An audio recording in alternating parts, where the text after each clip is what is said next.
많은 사람들은요, 신앙생활 하게 되면 아주 좋지 않은 부정적인 선입견을 많이 가지고 있어요. 인생의 무거운 짐을 지고 힘겹게 하루하루를 살아가는 사람의 모습으로 신앙생활을 생각합니다. 한마디로 고통스럽고 괴로운 곳으로 신앙생활을 생각한다는 거죠. 그런데 여러분, 정말 우리 신앙생활이 그런가요? 정말 주님은 우리에게 무거운 멍에를 지우기 위해서 우리를 이 세상 가운데서 부르셨나요? 아니죠. 마태복음 11장 28절을 보게 되면 이런 말씀이 있습니다. 다 같이요. 수고하고 무거운 짐진 자들아 다 내게로 오라. 내가 너희를 쉬게 하리라. 그러니까 주님이 우리를 부르신 것은 내가 너희를 쉬게 하리라. 참된 쉼을 주시기 위해서, 참된 안식을 주기 위해서 주님이 우리를 부르셨습니다. 그런데 세상 사람들은 신앙생활 자체가 또 하나의 무거운 짐을 지우게 하는 것으로 생각을 하고 있어요. 그래서인지 많은 사람들이 예수 믿는 사람들을 고리타분한 것으로 생각하고 또 우리의 신앙생활을 재미가 없는 것으로 생각합니다. 그래서 여러분, 전도하다 보게 되면 이런 말 들으셨죠? 무슨 재미로 예수를 믿어요? 지금 예수 믿으면 재미없으니까 지금은 실컷 놀고 재미 보고 나중에 죽기 전에 예수를 믿을게요. 이렇게 말하는 분들이 있어요. 물론 신앙생활은 재미로 하는 것이 아니죠. 그런데 일단 사람들은 신앙생활 하게 되면 우리 그리스도인의 삶의 모습을 굉장히 고리타분하고 재미가 없는 것으로 생각을 한다는 거죠. 하나님의 임재 연습이라고 하는 책으로 알려져 있는 그 브라더 로렌스, 그러니까 로렌스 형제는 평생 수도원에서 무엇을 했어요? 청소하고 접시를 닦고 음식을 만드는 일을 했어요.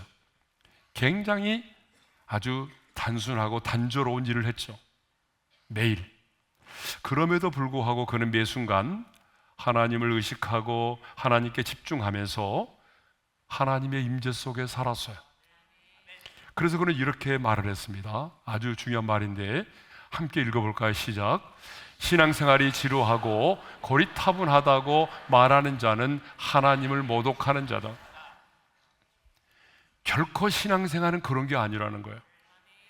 내가 매일 매 순간 정말 그 부엌에서 청소하고 접시 닦고 음식을 만드는 그런 일을 하지만 하나님을 의식하고 하나님께 집중하고 하나님의 임재 속에 살아가니까 고리타분한 게 아니라는 거예요. 또 어떤 사람들은 신앙생활 하게 되면 뭔가를 굉장히 열심히 하는 사람으로 생각합니다. 물론 세상 사람들 눈에는 우리가 그렇게 볼 수도 있어요. 왜냐 그러면 새벽기도도 나가지요, 수요일 날도 나가지요, 주일날도 나가지요, 단일 기도도 하지요. 뿐만 아니라 또 가서 봉사활동도 하죠. 또 때로는 어떤 사람들 길거리에서 노방전도도 하고 그러다 보니까 우리 그리스도인의 삶의 모습을, 신앙생활을 굉장히 뭔가를 부지런하게 열심히 행하는 사람으로 생각을 합니다. 물론 여러분, 신앙생활을 제대로 하게 되면 열심히 생활할 수밖에 없어요. 그런데 사람들은 아무런 기쁨도 없이 의무감으로 막무가내로 열심을 내는 것처럼 그렇게 생각을 한단 말이에요. 또 어떤 사람들은 신앙생활을 아주 깊은 사색에 잠겨서 구도자의 길을 걷는 수도사의 모습으로 생각을 합니다. 뭔가 굉장히 심각하고 고뇌에 처한 모습으로 살아가는 모습이 그리스도인의 모습이 아닐까. 저 그림들은 다 챗GPT가 그려준 거예요. 얼굴에 핏기도 없고 수심에 가득 차 있는 그런 모습이 그리스도인의 모습이 아닐까라고 생각을 한다는 거죠. 그런데 여러분, 아니죠. 하나님이 당신의 자녀인 우리들에게 요구하는 모습은 지금까지 우리가 생각했던 그렇게 심각하고 수심이 가득 차고 고뇌가 가득 차 있는 그런 모습이 결코 아닙니다. 여호와를 인하여, 구원의 하나님을 인하여 기뻐하고 즐거워하는 것입니다. 그래서 예수님께서도 요한복음 15장 11절에서 이렇게 말씀을 하셨어요. 읽겠습니다. 시작. 내가 이것을 너에게 이름은 내 기쁨이 너희 안에 있어 너희 기쁨을 충만하게 하려 함이라. 주님이 우리에게 요구하는 것은 기쁨이 충만한 삶이에요. 또 예수님은 겟세마네 동산의 기도에 앞서서 이 땅에서 마지막 기도를 드렸는데, 그게 요한복음 17장의 기도인데, 그때 주님은요 이런 기도를 드리셨어요. 읽겠습니다. 시작. 지금 내가 아버지께로 가오니 내가 세상에서 이 말을 하옵는 것은 그들로 내 기쁨을 그들 안에 충만히 가지게 하려 함이니. 주님의 기도가 뭐예요? 주님 안에 있는 그 기쁨을 이 땅에 있는 제자들, 하나님의 사람들이 그 주님 안에 있는 기쁨을 충만히 가지기를 위해서 기도를 하셨어요. 여러분, 사도 바울 역시 우리가 잘 아는 것처럼 환난 중에도 즐거워하라고 말했고요. 또 빌립보 교회 성도들에게는 이렇게 말하죠. 다 같이요. 나는 기뻐하고 또한 기뻐하리라. 지금 감옥에 갇혀 있어요. 자신의 몸은 감옥에 갇혀 있지만 감옥 안에서도 말합니다. 나는 기뻐하고 또한 기뻐하리라. 예? 빌립보 4장 4절에 보게 되면 빌립보 교회 성도들에게 또 뭐라고 말하죠? 이렇게요. 다 같이요. 주 안에서 항상 기뻐하라. 내가 다시 말하노니 기뻐하라. 예. 또 우리가 잘 아는 것처럼 데살로니가서 5장 16절 18절에서 이렇게 말하죠. 시작. 항상 기뻐하라. 쉬지 말고 기도하라. 범사에 감사하라. 이것이 그리스도 예수 안에서 너희를 향하신 하나님의 뜻이니라. 하나님의 뜻은 우리가 항상 심각하고 고뇌에 차 있고 여러분 의무감으로 마지못해 뭔가를 하는 그런 모습이 결코 아니라는 거예요. 하나님의 뜻은 범사에 감사하는 거예요. 항상 기뻐하는 겁니다. 예? 자, 이렇게 그리스도인의 모습은 어떠한 상황 속에서도 기쁨을 누리고 평안을 누리고 범사에 감사하며 살아가는 것입니다. 그러므로 세상 사람들이 생각하는 우리 그리스도인의 모습은 결코 하나님이 원하시는 모습이 아니죠. 자, 신앙생활은 누림입니다. 자, 우리 한번 따라서 하겠습니다. 신앙생활은 누림이다. 예. 오늘 말씀의 제목이에요. 신앙생활은 뭐라고요? 누림이에요. 예. 사람들은 누림하게 되면 어떤 세상의 정욕과 쾌락을 누리는 것으로 세속적인 것으로 이해를 합니다. 그런데 우리의 누림은 어떤 세속적인 것들을 누리는 게 있는 게 아니고 하나님께서 그 아들 예수 그리스도를 통하여 우리에게 주신 것들을 누리는 것입니다. 하나님은 그 아들 예수 그리스도를 통해서 우리에게 정말 셀 수 없을 정도의 많은 것들을 저와 여러분들에게 주셨습니다. 그래서 바울은 로마서 8장 32절에서 하나님을 그리스도와 함께 모든 것을 내주시니라고 말하고 있어요. 그러니까 하나님 아버지는 자신의 아들 예수 그리스도만 내어주신 것이 아니라 그 아들 예수 그리스도와 함께 우리에게 모든 것을 내어주셨다라고 말하고 있습니다. 그러니까 여러분, 신앙생활은 세상 사람들이 말하는 어떤 세속적이고 타락한 그런 것들을 누리는 것이 아니라 하나님 아버지께서 그 아들 예수 그리스도를 통하여 우리에게 주신 것들을 누리며 살아가는 것입니다. 그래서 일찍이 이사야 선지자는 오실 메시아에 대하여 이렇게 예언을 했잖아요. 다 같이 읽겠습니다. 그가 찔림은 우리의 허물 때문이요 그가 상함은 우리의 죄악 때문이라.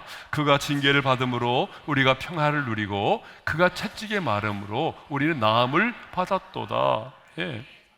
자, 예수님이 징계를 받음으로 우리가 평화를 어떻게 해요? 누리게 되었고 채찍에 맞음으로 나음을 받게 되었다라고 말하고 있습니다. 다시 한번 말씀드립니다. 신앙생활은 누림입니다. 신앙생활은 내가 뭔가를 하는 것이 먼저가 아닙니다. 누림이에요. 그런데 중요한 것은 아는 만큼 누린다는 거예요. 그러니까 신앙생활을 아무리 해도 모르면 누릴 수가 없어요. 내가 아는 만큼, 내가 아는 것만큼 누려요. 아무리 신앙생활을 오래 했더라도 복음의 권세와 능력을 알지 못하면, 하나님의 선하심과 인자하심과 그 신실하심과 그 하나님의 사랑을 알지 못하면 여러분 누릴 수가 없어요. 아는 것만큼만 누릴 수 있습니다. 여러분 사람도 그러잖아요. 사람도 누군가를 처음 만나서 딱 사귐을 갖게 되면 굉장히 어색하잖아요. 처음 만나는 사람인데 갑자기 친밀해질 수는 없잖아요. 물론 제가 지난번에 튀르키예에서 여자 선교사님들 대회를 했잖아요. 그때 여자 선교사님들이 오셨는데 그분들은요 여자로서의 선교사라고 하는 공통분모가 있어서 그런지 그냥 만나는 순간부터 하나가 됐더라고요. 만나는 순간부터 너무나 가까운 사람들이 만나는 것처럼 그렇게 대하는 것을 보았어요. 그런데 사실 사람들은요 낯선 사람 만나면 한순간에 친해질 수 없어요. 어느 정도 시간이 지나고 자주 만나고 밥도 먹고 그 사람의 마음이 뭔지 그 사람의 본심이 뭔지를 깨달아져야만이 어때요? 더 친밀해지고 가까워지는 거죠. 사람도 그런데 여러분 우리 하나님도 마찬가지입니다. 예? 우리가 하나님을 자주 예배하고 그리고 그 하나님 앞에 머무르는 시간이 많아지고 또 하나님의 말씀을 많이 묵상하고 그래서 그 하나님의 본심이 무엇인지를 내가 알게 되면 어때요? 더 하나님과 친밀해지고 가까워지는 것입니다. 그래서 우리가 아는 것만큼 우리가 누리게 됐어요. 그래서 호세아 선지자가 뭐라고 말했는가 하면 내 백성이 지식이 없으므로 망한대요. 그러니까 신앙생활을 해도 하나님이 어떤 분인지를 모르면 누리지 못해요. 아무리 신앙생활을 오래 해도 여러분 하나님을 아는 지식이 없으면요 누릴 수가 없어요. 예. 왜 우리가 신앙생활을 하면서도 누리지 못하는가? 모르기 때문이에요.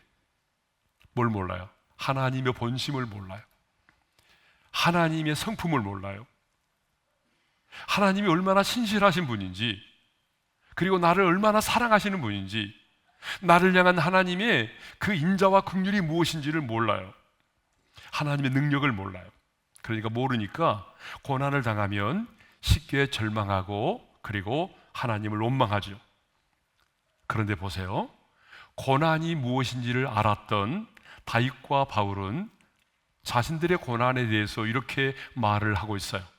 먼저 다윗은 이렇게 말하죠. 고난 당한 것이 내게 유익이라. 자, 그 다음에 이렇게 말하죠. 자, 로마서 8장 18절 다 같이요. 현재의 고난은 장차 우리에게 나타날 영광과 비교할 수 없도다. 그들은요 자신들의 인생의 고난만을 보지 않았어요. 고난을 통해서 하나님이 행하실 일을 보았어요. 고난을 통해서 하나님이 나를 연단하시고 훈련하시고 그리고 마침내 고난을 통해서 하나님께서 나를 어떤 사람으로 세워가실지를 알았어요. 고난의 뒤편에서 지금도 일하시는 하나님을 알았어요. 고난을 통한 하나님의 본심을 알았어요. 그러니까 뭐예요? 고난 앞에서 절망하지 않은 거예요. 그런데 하나님을 모르면 고난이라는 현상만 바라보고 실족하는 거예요. 그러니까 하나님을 모르면 누릴 수가 없어요. 예? 그런데 하나님이 어떤 분이신지를 알면 하나님의 선하심을 알고 하나님의 신실하심을 알고 모든 것이 합력하여 선을 이루시는 분을 안다면 고난 속에서도 우리는 뭐예요? 찬양할 수 있는 거예요. 왜요? 고난 속에서 하나님의 나라를 누릴 수 있는 거예요. 내가 믿는 하나님이 어떤 분인지를 내가 알기 때문이죠. 예. 죽음도 마찬가지예요. 자, 죽음으로 인해서 내가 당장 사랑하는 사람과 헤어지고 또 앞으로 내가 보지 못하는 것만 생각하니까 죽음이 엄청난 슬픔으로만 남고 또 때로는 죽음이 저주처럼 다가오지만 여러분 우리는 죽음이 끝이 아니라는 걸 알잖아요. 죽음 이후에 주어지는 그 영광을 알고 죽은 사람, 그 하나님의 사람의 땅을 떠났을 때에 그분에게 주어질 하나님 나라의 영광을 내가 알기 때문에 그래서 우리는 죽음 앞에서도 절망하는 것이 아니라 죽음 앞에서도 하나님을 찬양할 수 있는 거죠. 네. 물론 주님을 따르는 제자의 삶은 나를 부인하고 날마다 제 십자가를 지고 주님을 따르는 거잖아요. 그죠? 그래서 주님이 이렇게 말씀하셨어요. 다 같이요. 이미 예수께서 제자들에게 이르시되 누구든지 나를 따라오려거든 자기를 부인하고 자기 십자가를 지고 나를 따를 것이니라. 이게 제자의 삶이잖아요. 그러니까 주님을 따라가는 삶은 어떤 사람이에요? 날마다 내 자신을 부인해야 돼요. 근데 여러분 자신을 부인한다는 게 얼마나 어려운지 아세요? 죄 없으신 예수님도 겟세마네 동산에서 자신을 부인하기 위해서 그렇게 처절하게 간절하게 기도하셨어요. 근데 타락한 죄성으로 충만한 우리들이 내 자신을 부인한다는 게 어디 쉬운 일이에요? 그런데 내 자신을 부인하고 또 날마다 내게 주신 십자가를 지고 그 주님을 따른다는 것, 여러분 정말 쉽지 않은 일이죠. 제자의 삶은 좁은 문으로 들어가서 좁은 길을 걷는 거예요. 그런데 여러분, 우리는 어쩔 수 없이 마지 못해서 울며 겨자 먹기로 나를 부인하고 십자가를 지고 좁은 길을 걷는 게 아닙니다. 울며 겨자 먹기라는 사자성어가 있는데 이 말의 뜻이 뭐예요? 싫지만 선택지가 없어서 마지못해 하는 행위를 울며 겨자 먹기라고 그래요. 우리는 맵고 독한 겨자를 어쩔 수 없이 먹는 그런 심정으로 어쩔 수 없이 주님을 따르는 사람들이 아닙니다. 나를 부인하고 주님이 내 가정에 주신 십자가를 지고 내가 그 주님 가신 그 좁은 길을 따라가는 길이 정말 인간적으로 너무 힘들고 어렵지만, 그러나 우리는 내 마음속에 이루어진 하나님의 나라를 맛보면서 하나님이 주신 평안과 위로를 누리면서 자유함을 누리면서 하늘의 상급을 바라보면서 기쁨으로 십자가를 지고 그 좁은 길을 걸으며 주님을 따르는 거예요. 이게 다른 거예요, 여러분. 예? 그래서 예수님도요, 제자들과 최후의 만찬을 마치시고 그 겟세마네 동산에 기도하러 가셨는데 성경이 이렇게 돼 있더라고요.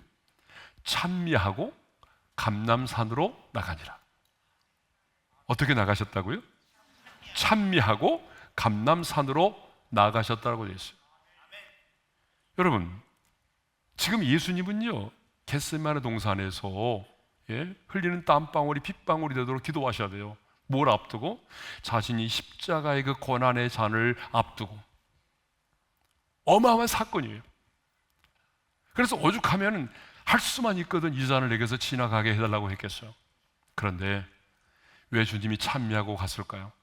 주님은 지금 등산하러 가는 게 아니잖아요. 예? 여러분, 유쾌한 길이 아니에요 지금. 예수님은 이제 이후에 얼마 후에는요 자신이 그 사람들에게 잡힘을 당하고 그런 수치와 모욕을 당하고 십자가에 달려서 끔찍한 형벌과 고통을 받아야 되는 거예요. 그렇지만 주님이 찬미하면서 그 길을 갔던 이유가 있어요. 나의 이 구속의 사역을 통해서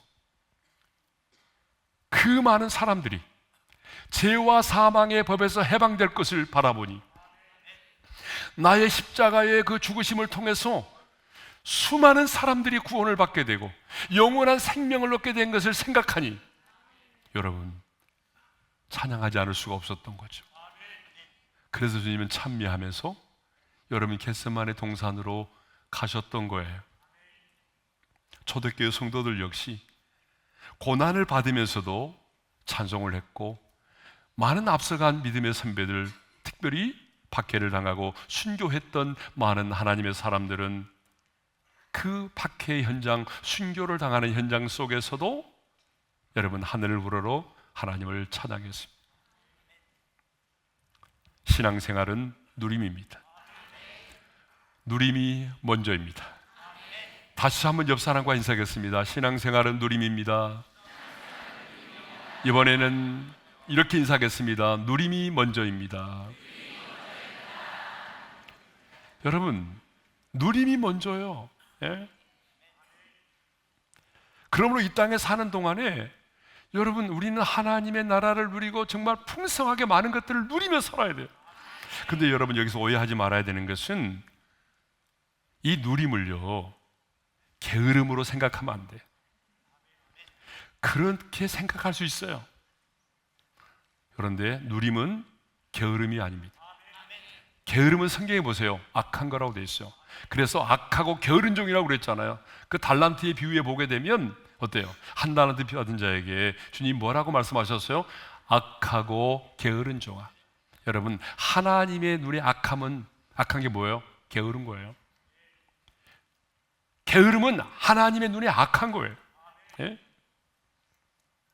그래서 하나님은요, 그 달란트 비유에서 한 달란트 받은 자, 아무것도 남기지 못한 자에게 주님은 악하고 게으른 종이라고 책망을 하셨던 겁니다. 여러분, 신앙생활은 뭐라고요? 누림입니다. 누림이 먼저요. 그런데 많은 하나님의 사람들이 누리지를 못하는 것 같아요. 누리지를 못하고 내가 뭔가를 해야 하는 것이 먼저라고 생각해요. 그런데 여러분, 신앙생활은 누림이 먼저입니다. 뭔가를 행하는 것이 먼저가 아니라 누림이 먼저예요. 만일 우리가 하나님의 자녀된 우리에게 그 아버지께서 그 아들 예수 그리스도를 통하여 주신 것들이 너무나 많은데 그것들을 내가 누리지 못하고 내 열심으로 무엇인가를 하려고 한다면 여러분, 그것은요, 율법적인 신앙생활을 하게 되는 거예요. 종교적인 삶을 살아가게 되는 거예요. 그것은 오래가지 못해요. 왜? 내가 어쩔 수 없이 마지못해 해야 되잖아요. 그러니까 오래가지 못하. 근데 우리는 그렇게 하는 게 아니에요. 예? 내가 주님을 따라가는 길이 힘들고 어렵지만 그럼에도 불구하고 우리는 하나님이 내게 주신 것들을 누리면서 세상 사람들이 알 수 없는 하늘로부터 임하는 평안을 누리고 주님 안에는 기쁨을 누리고 그 성령님의 이루하심을 경험하면서 하나님의 나라의 상급을 바라보면서 여러분, 임마누엘의 하나님과 함께 그 길을 가는 거예요. 그 고난을 마시는 거예요. 그게 신앙생활이에요, 여러분. 예? 자, 그러면 이제 우리가 누리면서 살아야 할 것들이 뭘까? 우리가 이 땅에서 구원받은 하나님의 사람인 우리가 누리면서 살라고 그랬는데 뭘 누려야 되지? 자, 우리가 누려야 될 게 뭐냐 그러면 대표적으로 하나님의 자녀된 권세를 누려야 합니다. 자, 뭘 누려야 된다고요? 하나님의 자녀된 권세를 누려야 돼요. 자, 왜 하나님의 아들이신 예수님이 이 세상에 오셨어요? 물론 우리를 구원하기 위해서 오셨죠. 그렇지만 예수를 믿는 우리로 하여금 하나님의 아들들이 되게 하기 위해서 저와 여러분을 하나님의 아들로, 하나님의 자녀로 세우시기 위하여 예수님이 이 땅에 오셨다는 사실입니다. 그 말씀이 바로 에베소서 1장 5절 아니에요? 읽겠습니다. 시작. 그 기쁘신 뜻대로 우리를 예정하사 예수 그리스도로 말미암아 자기의 아들들이 되게 하셨으니, 예, 예수 그리스도로 말미암아 자기의 아들들이 되게 하셨다. 그러니까 여러분의 힘과 노력이 아니라 예수 그리스도로 말미암아 우리가 하나님의 아들이 되었다는 사실이죠. 하나님의 아들이 이 땅에 오신 것은 바로 우리를 구원하기 위함인데, 그런데 우리를 구원하는 것만이 아니라 바로 하나님의 아들로, 하나님의 자녀로 우리를 삼으시기 위해서 오셨다는 거죠. 그래서 갈라디아서 4장 7절에 보게 되면 이런 말씀이 있어요. 읽겠습니다. 시작. 그러므로 내가 이후로는 종이 아니오 아들이니.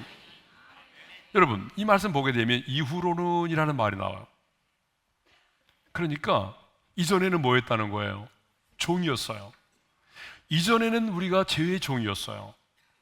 그렇죠? 이전에는 우리가 죄의 종이었어요. 그런데 이제는 뭐예요? 하나님의 아들이 된 거예요. 신분이 바뀐 거예요. 예? 그렇기 때문에 인류 역사의 BC와 AD가 분명하듯이 우리 인생에도 여러분 이전과 이후의 삶이 분명해야 돼요. 내가 이전에는 뭐였어요? 죄의 종이었어요. 종이었어요. 마귀의 종이었어요. 사탄의 종이었어요. 근데 이제는 뭐예요? 하나님의 아들이 된 거예요. 이전에는 뭐라고요? 죄의 종, 사탄의 종. 이후에는 하나님의 아들, 하나님의 자녀가 된 거예요. 네? 예수를 영접함으로 가장 먼저 우리에게 주어진 변화가 있는데 그것은 바로 신분의 변화입니다. 자, 무슨 변화라고요? 신분의 변화예요. 예? 그런데 여러분, 신분만 바뀐 것이 아닙니다. 우리가 예수를 믿음으로 하나님의 아들이 됐는데, 하나님의 자녀가 됐는데 신분만 바뀌는 것이 아니라 그 신분에 걸맞는 하나님의 자녀가 된 권세를 주셨다는 거야. 예? 그게 바로 오늘 본문 우리가 읽은 요한복음 1장 12절 아니에요? 자, 요한복음 1장 12절을 읽겠습니다. 시작. 영접하는 자 곧 그 이름을 믿는 자들에게는 하나님의 자녀가 되는 권세를 주셨으니. 할렐루야. 하나님의 자녀로 신분만 바뀌어준 게 아니고 하나님의 자녀된 우리에게 권세를 주셨다는 거예요. 근데 여러분, 이 말씀을 묵상해 보게 되면 앞으로 주실 것이다가 아니에요.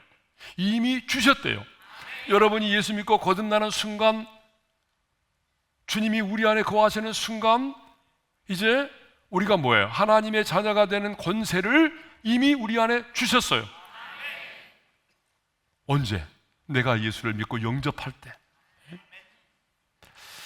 근데 여러분, 이것은요 아무나 알 수 있는 게 아니에요. 예수님을 영접하고 그 신분이 바뀌고 그 권세를 가지고 살아가는 자만이 알 수 있는 비밀입니다. 여러분, 세상 사람들 앞에 가서 얘기해 보세요. 완전히 또라이 되는 거예요. 여러분, 친구 만나가지고 가깝다고 해서 이런 얘기 해보세요. 예, 나 예수 믿거든. 나 하나님의 자녀가 됐어. 내가 이전에는 종이었는데 말이야, 나는 이제 하나님의 아들이 됐어. 근데 아들만 되는 게 아니야, 하나님의 자녀된 권세를 내게 주셨다고 이따 이 소리 하게 되면요, 친구가 다음에는 만나지 않아야 되겠다고 그래요. 세상의 사람들은 이 비밀을 몰라요. 하나님의 자녀된 권세를 누리며 살아가는 자만이 이 비밀을 알아요. 그러므로 여러분, 하나님의 자녀된 권세가 이미 우리 가운데 주어졌다면, 여러분에게 하나님의 자녀가 하나님의 자녀된 권세가 주어졌습니까? 그렇다면 그 주어진 권세를 누리며 살아야 되는 거 아니겠습니까? 하나님의 자녀된 권세가 주어졌는데 누리지 않고 살아가면, 그건 뭐예요? 그건 누리며 살아야 되잖아요. 하나님의 자녀된 자는요, 그 권세를 누리며 살아야 돼요. 그래야 하나님이 기뻐하십니다. 하나님이 자녀된 권세를 주셨는데 누리지 못하는 거예요. 누리지 못하고 살아가는 걸 쪼다라고 그러잖아요. 그건 뭐 그런 말이 있는지 모르겠지만 사전에는, 여러분, 누리지 못하고 살아가는 사람들이 있어요. 여러분, 생각해 보세요. 죄의 종으로서의 삶과 하나님의 자녀로서의 삶이 같을 수가 있겠어요? 같을 수가 없어요. 내가 이전에 죄의 종으로 있을 때는요, 내가 율법 아래 놓여 있을 때는요, 무슨 일을 하든지 간에 억지로 해야 돼요. 마지못해 해야 돼요. 그러나 아들은 그렇지 않아요. 내가 종으로 있을 때는요, 어쩔 수 없이 마지못해 하는 거예요. 어쩔 수 없이 마지못해 끌려오는 거예요. 가정의 평화를 위해서 예배자리에 왔는 거예요. 얼마나 힘들겠어요. 그런데 아들은 그렇지 않아요. 아들은요, 자원하는 마음으로 합니다. 바울의 고백처럼 내게 주신 은혜가 헛되지 않기 위해서 더 많이 수고합니다. 종은 언제나 두려움 가운데 살아갑니다. 그러나 아들은요, 언제나 당당한 모습으로 살아갑니다. 여러분, 그러잖아요. 종들은요, 언제나 두려워하는 거예요. 해고당하지 않으면 어떻게 할까? 쫓겨나면 어떻게 하지? 오늘 일 못했다고 혼내면 어떻게 하지? 늘 두려움 가운데 있어요. 그렇지만 아들은 안 그래요. 아들은 당당하잖아요. 그러니까 종은 새벽기도 하는 것도 불행한 일을 만나지 않게 해서 어쩔 수 없이 가서 새벽기도 하는 거예요. 하나님, 오늘 불행한 일 만나지 않게 해주세요. 이 모습, 오늘 내 새벽기도 안 했다가 어떤 일 만날지 모르겠다는 두려움 때문에. 11조를 드리는 것도 11조를 드리지 않으면 손해를 볼 것 같은 그 두려움 때문에 하는 거예요. 예배도 의무감으로 드리는 거죠. 그런데 여러분, 아들은 그렇지가 않아요. 아들은 아버지를 신뢰하고 사랑하기 때문에 그 하나님이 내 인생의 주되심을 고백하며 11조도 드리고 예배도 드리고 헌신도 하고 봉사도 하는 겁니다. 우리는 더 이상 종이 아닙니다. 우리 옆 사람과 인사하겠습니다. 당신은 더 이상 종이 아닙니다. 발음을 잘하세요. 발음을 중이 아닙니다 이렇게 하면 안 돼요. 종이 아닙니다 그래야지 중이 아닙니다 그러면 안 됩니다. 자, 우리는 하나님의 자녀입니다. 내가 하나님의 자녀라면 하나님은 나의 아빠, 아버지가 되시겠죠. 하나님이 나의 아빠, 아버지가 되시고 내가 그 자녀가 되는 관계가 맺어진 것이죠. 그런데 관계가 맺어지면요, 그 순간부터 어떤 일이 벌어진지 아세요? 자, 제가 늘 말씀드렸잖아요. 우리가 하나님을 믿으면, 예수를 믿으면 하나님과 내가 관계가 맺어진다고 그랬잖아요. 그런데 관계가 맺어지는 순간부터는요, 어떤 일이 벌어지냐면 자녀의 아픔이 그 부모의 아픔이 되는 거예요. 여러분 그러잖아요. 자녀의 기쁨이 부모의 기쁨이 되는 거예요. 여러분 우리는 다 아이를 키워봤으니까 알잖아요. 내 자녀가 아프면 내가 아파서라도 내 자녀가 나았으면 좋겠다는 생각이 들어요. 내 자녀가 좋은 일이 있으면 너무나 기뻐요. 왜 그럴까요? 관계 때문에 그래요. 관계 때문에. 예? 그래서 하나님의 아들이신 예수님께서 요단강에서 세례를 받으시고 공생애를 시작하실 때에 하늘로부터 이런 음성이 들려왔어요. 다 같이요. 너는 내 사랑하는 아들이라. 내가 너를 기뻐하노라. 그런데 여러분, 너는 내 사랑하는 아들이라 내가 너를 기뻐하노라고 말씀하신 하나님 아버지는요, 양자의 영을 받아서 하나님의 자녀된 저와 여러분들에게도 동일하게 말씀합니다. 너는 내 사랑하는 아들이라 내가 너를 기뻐하노라. 하나님은 당신의 아들 된 저와 여러분을 이렇게 사랑하십니다. 이렇게 우리로 인하여 기뻐하십니다. 아니 어쩌면 기쁨을 이기지 못하여 하십니다. 우리는 더 이상 종이 아닙니다. 하나님의 자녀입니다. 그러므로 하나님의 자녀된 우리는 이제 그 자녀된 권세를 가지고 당당하게 살아야 할 줄로 믿습니다. 그러면 하나님의 자녀된 자가 누릴 수 있는 권세가 뭘까? 예? 하나님의 자녀된 우리가 이 세상을 살아가면서 누려야 될 권세가 무엇인가? 종이 아닌 아들된 자만이 누릴 수 있는 은혜와 특권이 무엇인가? 첫째로 오늘 두 가지를 생각해 볼까요? 그리고 다음 시간에 또 생각할 텐데, 첫째로 아들은 하나님을 아빠, 아버지라고 부를 수 있다는 거예요. 여러분 이거 정말 기가 막힌 은혜 아닙니까? 이 세상 누구도 하나님을 아버지라고 부르지 않았습니다. 여러분 이 세상 누가 감히 이 천지 만물을 창조하신 하나님을 아버지라고 부른 적이 있습니까? 여러분 다른 종교도 보세요. 저 불자들이 석가모니를 아버지라고 부르던가요? 무슬림들이 자기들이 믿는 신을 알라 아버지 그렇게 부른 적이 있던가요? 없어요. 신은 신이고 피조물은 피조물이에요. 예? 그런데 예수 그리스도가 하나님을 아빠 아버지라고 부르셨어요. 여러분 그렇죠? 처음 들어보시나요? 자, 우리 예수님은 하나님을 아빠 아버지라고 부르셨어요. 그래서 겟세마네 동산에서 기도하실 때에 이렇게 기도하셨어요. 읽겠습니다. 시작. 아빠 아버지여, 아버지께는 모든 것이 가능하오니 이 잔을 내게서 옮기시옵소서. 아빠 아버지라고 말씀하셨어요. 여기서 아빠라고 하는 말은 히브리어 아부에서 나온 말인데 어린아이가 처음 아빠라고 말할 때 내는 소리라고 그래요. 또 예수님은 하나님을 내 아버지라고 말씀하셨어요. 아빠 아버지, 이번에는 내 아버지, 친아버지 이렇게 말씀하셨어요. 자, 요한복음 5장 17절과 18절을 읽겠어요. 다 같이 시작. 예수께서 그들에게 이르시되 내 아버지께서 이제까지 일하시니 나도 일한다 하시매 유대인들이 이로 말미암아 더욱 예수를 죽이고자 하니 이는 안식일을 범할 뿐 아니라 하나님을 자기의 친아버지라 하여 자기를 하나님과 동등으로 삼으심이로라. 여러분 이렇게 예수님은 하나님을 내 아버지, 친아버지라고 말씀하셨어요.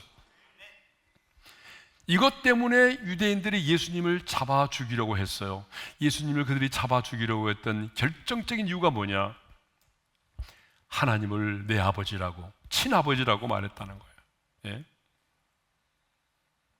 하나님을 아빠, 아버지라고 부르실 수 있는 분은요, 하나님의 아들 예수 그리스도밖에 없어요. 그러니까 예수님 당시에는요, 하나님을 아버지라고 부르는 일은 죽음에 이를 정도로 심각한 문제였어요. 예수님 이전에 누구도 하나님을 아빠, 아버지라고 부를 수가 없어요.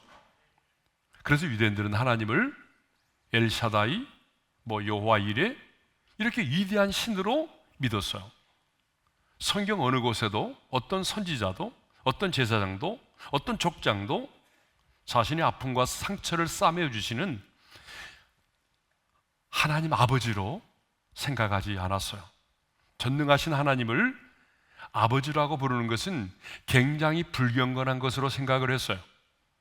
그런데 갈라디아서 3장 26절을 보게 되면 믿음으로 말미암아 그리스도 예수 안에서 하나님의 아들이 우리가 되었잖아요. 자, 읽겠습니다. 시작. 너희가 다 믿음으로 말미암아 그리스도 예수 안에서 하나님의 아들이 되었으니, 하나님은 우리가 예수를 믿고 영접할 때에 우리의 신분을 종에서 아들로 바꿔주셨어요. 그러니까 이제 우리는 법적으로 하나님의 아들이 된 것이에요. 양자가 된 거죠. 그런데 여러분, 법적으로 양자가 되었을지라도 내 마음에 말이죠, 하나님을 향한 아버지로서의 마음과 감정이 없다면 여러분 무슨 의미가 있겠어요? 예? 그래서 양자의 영을 우리의 마음 가운데 보내사 하나님을 아빠, 아버지라고 부르게 하셨어요. 참 놀라운 일이죠. 갈라디아서 4장 6절을 읽겠습니다. 시작. 너희가 아들임으로 하나님이 그 아들의 영을 우리 마음 가운데 보내사 아빠, 아버지라 부르게 하셨느니. 자, 로마서 8장 15절도 읽겠습니다. 시작.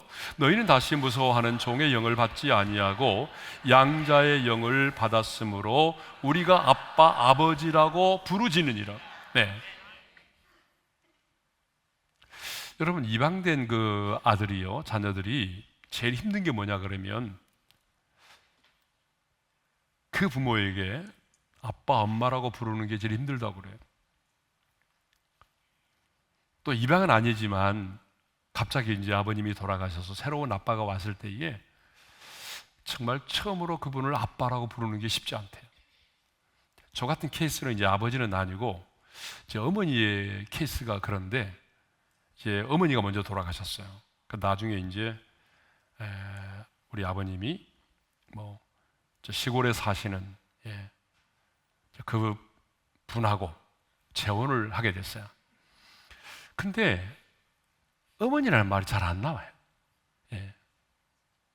나를 낳아주신 분이 아니기 때문에 제가 목사지만 그렇게 어머니, 어쩔 수 없이 어머니라고 부르긴 불렀지만 내 마음속에서부터 막 존경이라든가 사랑의 감정을 가지고 그렇게 불러본 적은 거의 없었던 것 같아요. 그런데 여러분, 우리가 이제 법적으로 하나님의 아들이 됐잖아요. 이건 법적인 거잖아요. 그런데 법적으로 내가 하나님의 아들이 되었지만 내 마음속에 그 아버지에 대한 우러나오는 존경심과 사랑의 마음이 없다면 여러분, 의무감으로 불러야 되잖아요. 아버지, 얼마나 힘들겠어요, 하나님을 부를 때.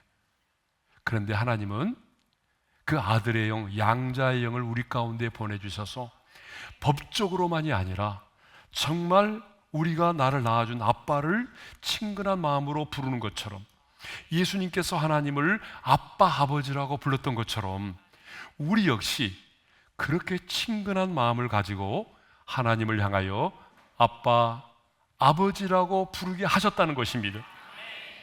그러므로 하나님의 아들 된 자는요, 쑥스러움이 없이 친근하게 당당하게 하나님을 향해서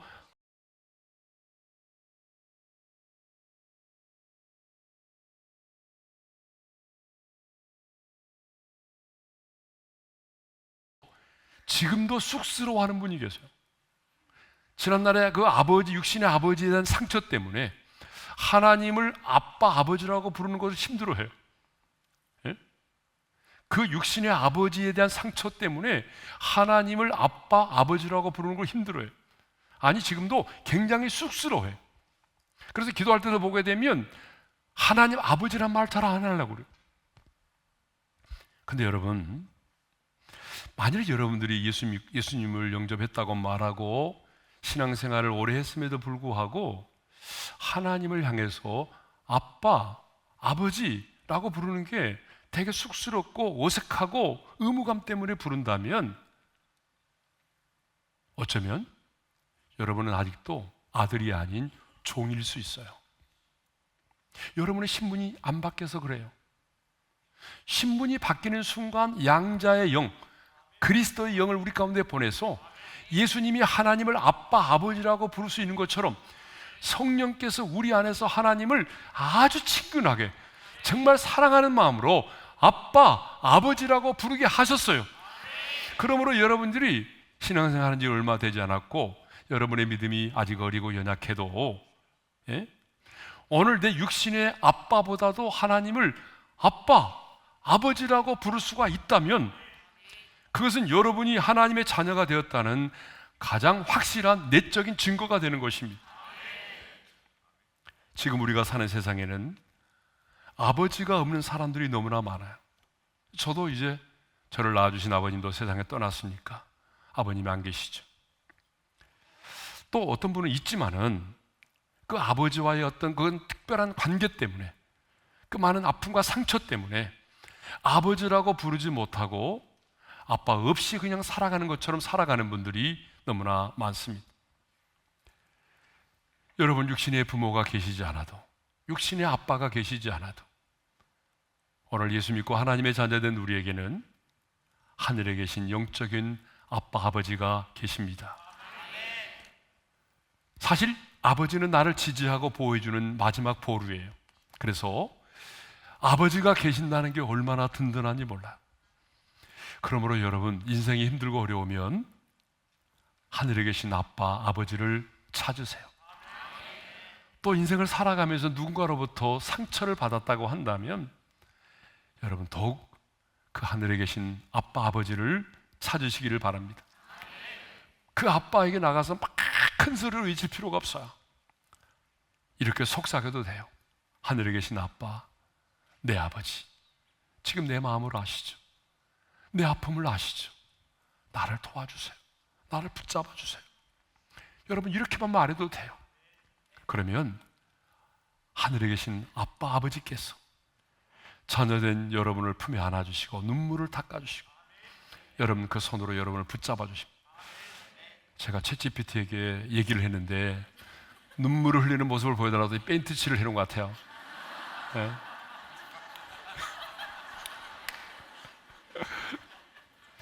자, 이것이 바로 하나님의 자녀된 저와 여러분이 이 땅에서 누릴 수 있는 아주 특별한 은혜이고 권세입니다.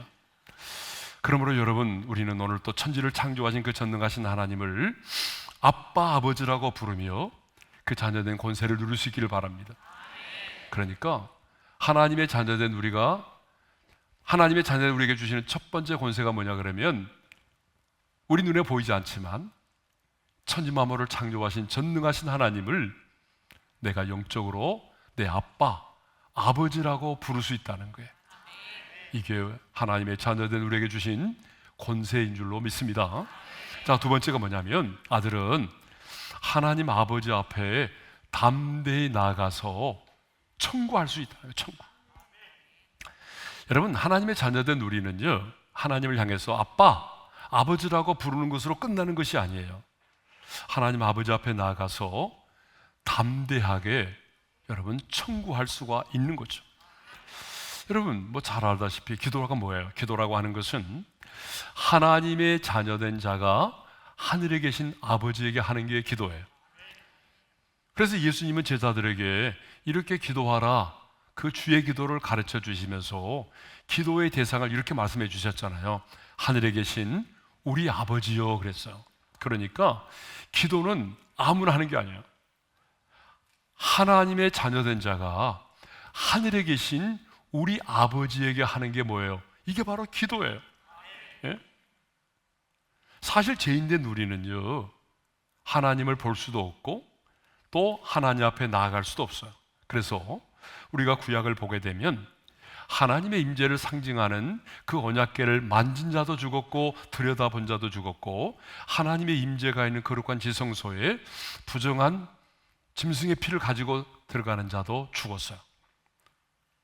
그래서 언제나 방울 달린 옷을 입고 들어갔어요. 왜냐하면 방울 소리가 들리지 않으면 죽었으니까. 그리고 줄을 달고 들어갔어요. 시신을 꺼내기 위해서 들어가면 그 사람도 죽었어요. 그러니까 이 말은 무슨 말이냐면 죄인된 우리는 누구도 하나님 앞에 나아갈 수 없다는 거죠.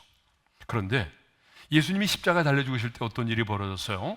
성소의 휘장이 위에서부터 아래로 찢어졌죠. 그래서 이제 우리가 예수의 피를 힘입기만 하면 그 은혜의 보좌 앞에 담대히 나아갈 수 있게 된 거죠. 자, 그 말이 히브리서 10장 19절과 20절입니다. 읽겠습니다. 시작. 그러므로 형제들아, 우리가 예수의 피를 힘입어 성소에 들어갈 담력을 얻었나니 그 길은 우리를 위하여 휘장 가운데로 열어놓으신 새로운 살 길이요 휘장은 곧 그의 육체니라. 그러니까 여러분, 예수의 이름을 힘입고 예수의 보혈을 의지하기만 하면 언제든지 우리는 하나님의 보좌 앞에 나갈 수 있습니다. 자, 히브리서 4장 16절의 말씀도 읽겠습니다. 시작. 그러므로 우리는 긍휼하심을 받고 때를 따라 돕는 은혜를 얻기 위하여 은혜의 보좌 앞에 담대히 나아갈 것이니라. 할렐루야. 여러분, 하나님의 자녀된 우리에게는요 매일매일 긍휼하심이 필요하고 때를 따라 도우시는 은혜가 필요합니다. 우리는 하루하루 하나님의 긍휼하심이 없이는 살아갈 수가 없어요. 때를 따라 도우시는 하나님의 은혜가 아니면 살아갈 수 없습니다. 그런데 그 긍휼하심을 받고 때를 따라 돕는 은혜를 얻기 위해서 우리는 어떻게 해야 되죠? 은혜의 보좌 앞에 담대히 나가야 됩니다. 근데 누가 나갑니까? 하나님의 자녀된 권세를 가진 자가 그 은혜의 보좌 앞에 나갈 수가 있습니다. 그리고 그 아버지 앞에 구할 수가 있는 거예요. 아버지 역할은요 내 자녀를 지켜주고 보호해주고 책임져 주는 거예요. 그러니까 자녀에 대한 부모의 역할은요 돌보심과 책임져 주심과 채워주심이. 그러므로 하나님의 자녀된 우리가 누릴 수 있는 특권이 무엇이냐? 그것은 기도의 천국권입니다. 내 영혼과 육의 필요로 하는 것들을 기도로 구하는 것입니다. 그래서 예수님께서 뭐라고 말씀하셨습니까? 구하라, 찾으라, 문을 두드리라고 말씀하셨잖아요. 그렇죠? 마태복음 7장 7절을 읽겠어요. 시작. 구하라, 그리하면 너에게 주실 것이요 찾으라, 그리하면 찾아낼 것이요 문을 두드리라, 그리하면 너에게 열릴 것이니. 예. 무슨 말입니까? 하나님의 자녀된 자는 언제든지 간에 하나님 아버지 앞에 나아가서 필요한 것들을 찾고 구하고 두드릴 수가 있다는 거죠. 그래서 야고보 기자는 이렇게 말합니다. 다 같이요. 시작. 너희가 얻지 못함은 구하지 아니하기 때문이요 구하여도 받지 못함은 정욕으로 쓰려고 잘못 구하기 때문. 자, 얻지 못함은 무엇 때문이라고 말해요? 구하지 아니하기 때문이요. 예. 예수님 역시 하나님 아버지의 돌보심과 공급하심에 대해서 이렇게 말씀을 하셨습니다. 다 같이요. 내 중에 누가 아들이 떡을 달라 하는데 돌을 주며 생선을 달라 하는데 뱀을 줄 사람이 있겠느냐? 너희가 악한 자라도 좋은 것으로 자식에게 줄 줄 알거든 하물며 하늘에 계신 너희 아버지께서 구하는 자에게 좋은 것으로 주시지 않겠느냐? 하나님 아버지는요 자녀된 우리에게 가장 좋은 것으로 응답해 주기를 원하십니다. 이것이 바로 하나님 아버지의 마음입니다. 이제 말씀을 좀 정리해 볼까요? 신앙생활은 누림입니다. 누림이 먼저입니다. 뭔가를 행하는 것이 먼저가 아니라 하나님께서 그 아들 예수 그리스도를 통하여 우리에게 주신 그 풍성한 것들을 누리는 겁니다. 여러분, 뭔가를 행하려고 하기 전에 주님이 이미 내게 주신 것들을 누리면서 내 자신을 부인하고 그리고 주님이 내게 맡겨진 십자가를 지고 그 좁은 길을 걸을 수 있기를 바랍니다. 종이 아닌 이제 아들로서의 삶을 살아가시기를 바랍니다. 하나님의 자녀된 자만 누릴 수 있는 특권이 무엇입니까? 권세가 무엇입니까? 하나님을 아빠, 아버지라고 부를 수 있다는 것입니다. 그리고 아버지 앞에 담대히 나아가 내가 청구할 수 있다는 것이죠. 오늘 이 밤에 그 하나님의 자녀된 권세를 풍성하게 누리는 그런 특별한 시간이 되기를 원합니다.